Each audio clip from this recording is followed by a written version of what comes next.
नवरात्रि पर्व के उपलक्ष्य में 3 मुख्य बातों का ध्यान हम सभी रखेंगे। आहार, विचार, विहार। आहार के स्तर पर सात्विकता, विचार के स्तर पर पवित्रता, विहार के स्तर पर संयम। आहार के स्तर पर सात्विकता, विचार के स्तर पर पवित्रता, विहार के स्तर पर संयम। विहार में वाणी, अर्थ, व्यवहार, समय, ये समस्त संयम आ जाते हैं। वाणी संयम, अर्थ संयम, व्यवहार संयम, समय संयम, ये सारे संयम विहार में आ जाते हैं। विचार में न केवल मनन, कल्पनाओं का बहुत बड़ा साम्राज्य है जो उड़ा के ले जाता है। बहुत बड़ा साम्राज्य है कल्पनाओं का। कल्पनाओं में जीव इतना खोता है जिसकी सीमा नहीं है। तो विचार के स्तर पर न केवल मनन आपका बहुत पवित्र रहे, अपितु कल्पनाओं में भी जाने से बचने की चेष्टा इन 9 दिन के तप में हम सब करेंगे। आहार सात्विक, निस्संदेह साधकों का आहार तो पहले से ही सात्विक रहता है। फिर भी जो थोड़ा बहुत और भी ध्यान रखने वाली बात है वो रखा जाए। क्या खाना क्या ना खाना, इसका समाधान तो ब्रह्म ऋषि ने बहुत सुंदर दिया था।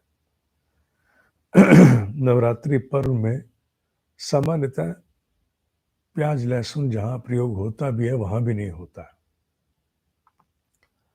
और अगर होता भी है तो इतना कर सकते हैं कि अपन लिए उन दिनों कुछ व्यवस्था बनाए। जो घर में बना एक समय का भोजन, एक समय का भोजन उपवास ही है, क्योंकि अन्यथा ब्रेकफास्ट, लंच, डिनर, बीच में स्नैक्स भी आ जाते हैं कई बार, तो सब हटा के एक समय का भोजन। और अगर कार्यशीलता बहुत है, बाहर जाना आना पड़ता है, तो शाम के समय फलाहार इत्यादि, दूध इत्यादि वो ले सकते हैं, लेना भी चाहिए। तरल पदार्थ का सेवन जितना हो अच्छी बात है। उपवास में तरल जल का प्रयोग विशेष रूप से बहुत सुझाया गया है। इसलिए उन दिनों आहार की दृष्टि से सात्विकता मुख्य रहे, विचार की दृष्टि से पवित्रता। जैसे कोई ऐसा विचार आए जो ऐसा अपवित्र प्रतीत होता हो, झटक दो। क्या करो? झटक दो। ये जो खोपड़ी है इसको हिला दो। हिला देने से वो विचार टिक नहीं पाएगा, आएगा फिर हिला दो, टिक नहीं पाएगा। अपने आप को हिला दिया, भगा दिया उसको। क्योंकि विचार जब आता है, अगर उससे आते ही दबोच लो और झटक दो तो गया। अन्यथा वो थोड़े ही क्षणों में अपने अनुरूप कल्पनाओं के साम्राज्य को बढ़ाने लगता है, और फिर उन कल्पनाओं में रस आता है, जीव फिर उसमें रमने लगता है। और जब कल्पना अपना कार्य पूरा कर चुकी होती है तो कल्पना का सौंदर्य क्या है पता है? कल्पना का सौंदर्य है एक विचार बन के आएगी, कल्पना का बड़ा सा गुब्बारा बन जाएगी। जब देखेगी कि हो गया, खुद ही अपने गुब्बारे में पिन मार देगी, पक। और क्या हुआ? आपका समय, ध्यान और ऊर्जा, खोपड़ी थका गई, पल्ले कुछ नहीं। अतः विचार के स्तर पर सात्विकता हेतु अपने आप को झटकते हुए आपको पवित्रता पर आरूढ़ रखना है। और रही बात विहार की, विहार में तो अपने भीतर एक बोध बना रहे कि मैं इन दिनों एक विशेष चर्या में हूँ, विशेष चर्या में, विशेष आचरण में, विशेष अनुष्ठान में हूँ। बस ये स्मृति आपको बनी रहनी चाहिए। इस स्मृति को बनाने के लिए आप कुछ भी कर लो। आप चाहे स्क्रीन सेवर लगाओ, चाहे आप कुछ भी करो, अपने आप को कलावा बांधो, कुछ भी करो। कोई बैंड पहनना चाहते हो, अलग से रंग का बैंड पहन लो, मैंने कुछ जिससे याद रहे। मन तो मकसद यही है कि आपको याद रहे कि मैं इन दिनों विशेष आचरण में हूँ, विशेष चर्या में हूँ। वो बोध बना रहने से वो जो विचार का संयम, वाणी का संयम, व्यवहार का संयम, अर्थ का संयम, उन संयम का निर्वाह करने में सहजता होती है कि भाई इन दिनों मुझे बहुत जो आवश्यक है वो तो करें, काम करने पड़ेंगे। आवश्यक चीज़ों के लिए थोड़ी ना है कि आपकी टूथपेस्ट खत्म हो गई तो नहीं खरीदनी क्योंकि अर्थ संयम चल रहा है, नहीं, वो नहीं। अर्थात जो आवश्यक है, नितांत आवश्यक है, वो तो पूरा होगा, पर अन्यथा मस्तिष्क को खाम-खा में कंज्यूमरिज्म के लिए नहीं भड़काएँगे। आपको इक्विपमेंट चाहिए, आवश्यक है तो लिया जाएगा, वो नहीं। पर खाम-खा में अपने आप को कंज्यूमरिज्म में नहीं भड़काया जाएगा। तो ये सारी बातें आहार, विहार, विचार की इन अनुष्ठान के दिनों में, विशेष रूप नवरात्रि पर्व, अनुष्ठान नहीं भी कर रहे जो, वो भी इसका अनुपालन अवश्य करें। जो साधक हैं, अनुष्ठान नहीं भी कर रहे तो भी कोई फ़र्क नहीं पड़ता।